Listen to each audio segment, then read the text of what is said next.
Alors, vous savez, dans la vie, il y a toujours une part de chance, une part d'aléa. Ensuite, il faut de la ténacité, il faut savoir ce qu'on veut, mais savoir saisir sa chance, c'est extrêmement important. Donc, vous avez très bien rappelé ce que j'ai fait. J'ai fait Sciences Po, j'ai fait mon droit. J'ai fait une thèse de doctorat d'État que j'ai commencé en 1975, quand j'étais donc collaboratrice chez un avocat au conseil qui m'a appris mon métier. J'ai rencontré Christian Huguelot en 1977.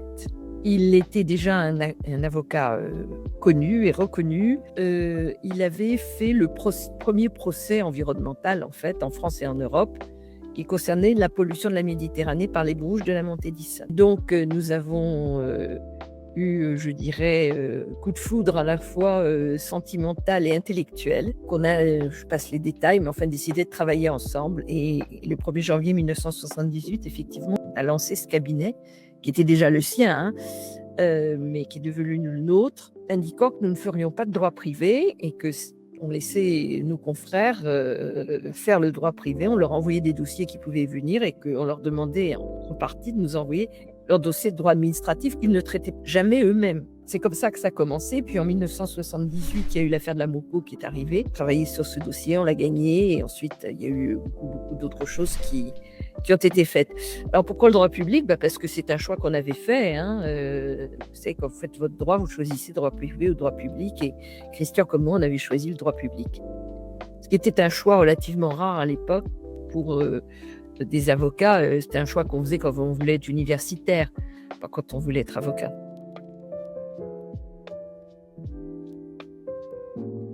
Si vous voulez, le dossier Amoco Cadiz, c'était un dossier extrêmement marquant. Quand on regarde les événements de 1978, pour les Français, c'était l'événement le plus important de l'année. Ensuite, emmener 92 communes, 2 départements, 3000 personnes physiques aux États-Unis pour demander réparation à une multinationale du pétrole, c'était quand même pas ordinaire. Et de gagner, ça l'était encore moins. On a mis beaucoup de temps. La fin de la Moco, c'est 1992. Donc ça a mis 14 ans. Entre-temps, on a fait beaucoup de droit public et de droit de l'environnement.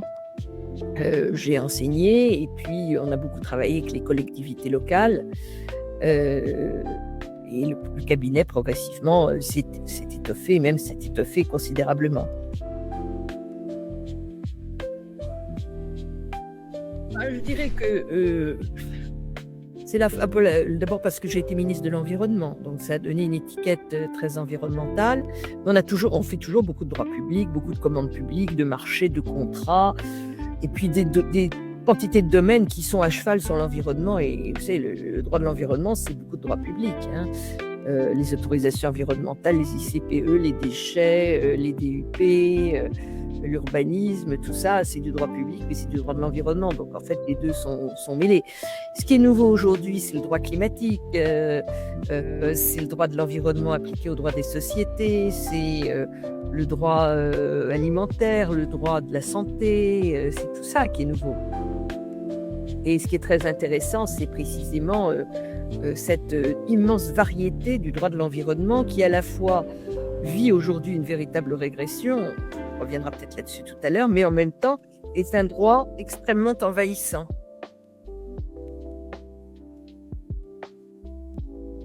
D'abord, on est aujourd'hui un cabinet qui fait moitié de conseil, moitié de contentieux. On travaille beaucoup sur les questions énergétiques, donc on pourra revenir là-dessus. Beaucoup sur les projets, on monte beaucoup de projets d'énergie renouvelable.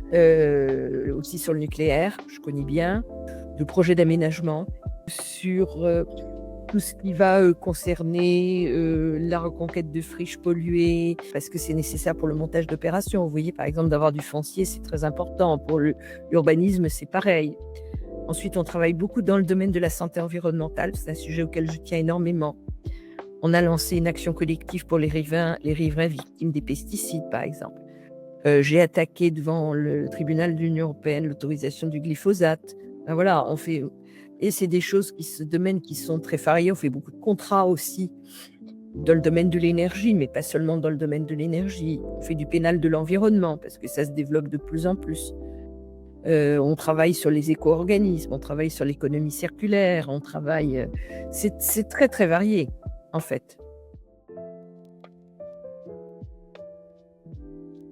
Et franchement, on peut dire qu'avec Christian Huguelot, on a vraiment été parmi les initiateurs du droit de l'environnement en France et même en Europe, hein. Il y a une conviction personnelle et puis les hasards de la vie. Le sujet m'avait intellectuellement passionnée puisque c'est mon sujet de thèse. J'ai fait ma thèse sur la notion sur les externalités. Vous savez, aujourd'hui, les externalités, c'est un sujet bateau. En 1975, je vous assure que ce n'était pas un sujet bateau.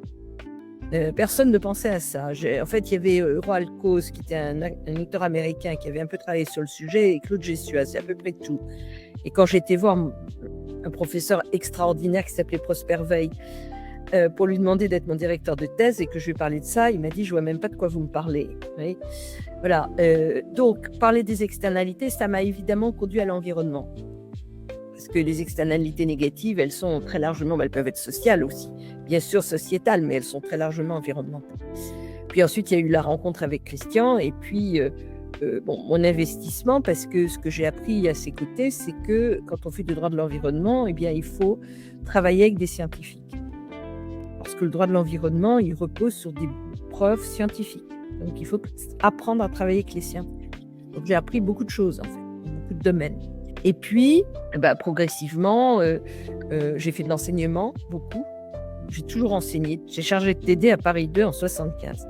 Ensuite, j'ai enseigné à Sciences Po, où j'enseigne toujours depuis 1979, avec juste une interruption de 2 ans quand j'étais ministre, et ensuite d'une dizaine d'années après ma sortie du Parlement européen. J'ai donc enseigné énormément, j'ai beaucoup écrit sur des sujets environnementaux et autres, dire pas que.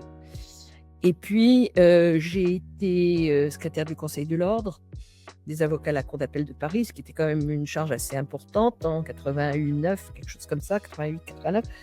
J'ai été élue locale en 89, j'étais maire adjointe de Cabourg, 89 à 2001, pendant 12 ans. Et au premier mandat, j'ai été confrontée à des affaires de corruption, pour appeler un chat, qui m'ont conduit à m'intéresser beaucoup à ce sujet et à être administrateur de Transparency International pendant 15 ans de ma vie.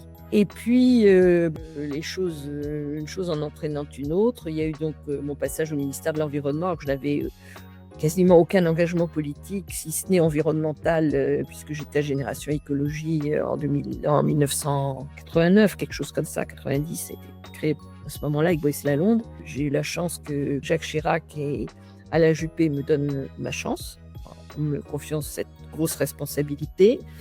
J'ai fait de mon mieux, je crois que j'ai été un ministre correct, qui a fait son travail, et j'ai eu la chance de rester 2 ans, ce qui pour un ministre de l'Environnement est pas mal. Pas mal. Et j'étais une rescapée des Jupettes. Et puis après ça, j'ai repris mon métier, et puis en 2009, je suis devenue députée européenne après un parcours plus politique, où j'étais candidate à la présidentielle en 2002, j'ai rejoint François Bayrou en 2007. J'ai fait un passage au MoDem que j'ai co-créé avec lui, parce que le MoDem, c'était l'UDF et Cap 21 que je présidais. Voilà. Et puis, et dans le même temps, j'ai beaucoup travaillé dans le monde associatif aussi. Donc, j'ai toujours eu une vision assez panoramique, vous voyez, des choses ce qui me permet de comprendre les gens, de comprendre des psychologies qui sont très différentes. J'ai adoré mon mandat de député européen. J'ai adoré ce mandat. J'ai bien travaillé, j'étais à la commission Envie, j'ai énormément bossé. Il faut voir que le droit de l'environnement a été tiré par l'Europe, depuis l'origine quasiment. Nous, les Français, on était assez bons dans les années 80, en fait. On était les premiers à avoir une étude d'impact, par exemple. Ça date de 1976, avoir une loi sur l'eau comme on l'a, avoir une loi sur le Vichel en 1975. Vous voyez, c'est des textes très anciens, en fait. Mais l'Europe nous a vraiment tirés. Ensuite, il y a eu le Green Deal qui a été ça a été une conception intelligente et très progressiste du droit de l'environnement. Bon, malheureusement, force est de constater qu'aujourd'hui, on constate un recul qui trouve des explications d'ordre politique, avec une poussée de la droite qui n'est pas forcément une ennemie de l'environnement, ce qui est une ânerie, parce que comme les grandes lois environnementales dont je vous parle, elles ont toutes été votées à droite. C'est comme ça, mais il y a des questions très idéologiques qui se sont branchées là-dessus, à des endroits où elles n'auraient pas dû être. Et donc, le résultat des courses, c'est qu'on a une droite qui est très allergique aux questions environnementales.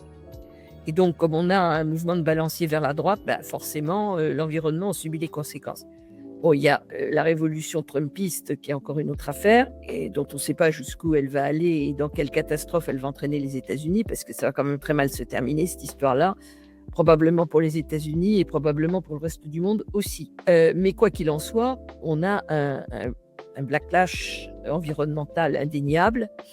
Bon, le but du jeu aujourd'hui, c'est de conserver tout ce qu'on peut conserver parce que de toute façon, les réalités physiques auxquelles nous sommes confrontés, elles ne vont pas changer. Ça plaise ou pas, Monsieur Trump, le dérèglement climatique, il est là et en plus, il va l'accélérer, le bonhomme. La perte de biodiversité, on est au début de ce qu'on va voir parce qu'aujourd'hui, la dégradation, elle est liée à la pollution chimique et encore pas du tout, ou pratiquement pas, aux questions climatiques. L'explosion des maladies liées à l'environnement est considérable. Donc tout ça, on peut dire on ne veut pas savoir, ce qui compte c'est l'économie, etc. Ok, mais d'abord c'est idiot. Et deuxièmement, ça va nous revenir en boomerang. Pourquoi est-ce que je dis c'est idiot? Tout simplement en me référant à un document qui n'est pas celui de Greenpeace, qui est le document qu'a fait le Forum de Davos pour son édition 2025. Il y a 2 documents qui sont remarquables.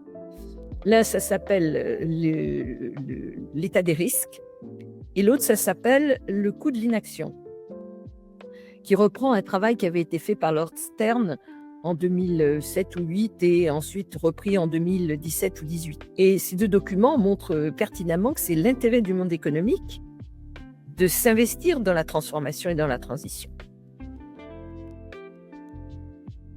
Alors, c'est vrai qu'il y a énormément d'avocats qui font du droit de l'environnement aujourd'hui, vous avez raison.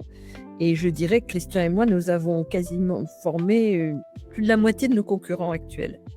Alors, il y a des avocats, comme dans le droit social, vous avez des avocats qui défendent les patrons et d'autres qui défendent les salariés. En matière environnementale, vous en avez énormément qui défendent les pollueurs et beaucoup moins qui sont de l'autre côté. C'est moins rentable, hein, ça c'est clair. Ici, la boussole, c'est l'argent. C'est mieux de défendre les pollueurs que les pollués. Je me souviens lorsque j'ai défendu pendant un moment les victimes, comment ça s'appelait, ce qui s'est passé à Rouen, catastrophe de Lubrizol. Ma consoeur était payée plus d'1 million d'euros quand nous, on a touché 15 000 euros. C'est très compliqué, mais en fait, c'est des choix. Alors, on travaille aussi avec le monde économique parce qu'il y a beaucoup d'entreprises d'abord qui travaillent dans le secteur de la décarbonation et des énergies renouvelables, donc avec qui on travaille très facilement. Et puis, c'est finalement extrêmement important et intéressant d'aider des entreprises à s'améliorer. Donc, moi, je ne suis jamais pour condamner a priori une entreprise en disant « jamais je vous défendrai parce que ce que vous avez fait est abominable ». Je regarde de quoi il s'agit. Parce qu'il y a des accidents, il y a des gens qui n'ont pas pu faire mieux, il y a des gens qui ne savaient pas, enfin, il y a quantité de cas de figure. Puis il y a des gens qui sont, je dirais, des pollueurs invétérés et contents de l'être. Ça, c'est pas possible.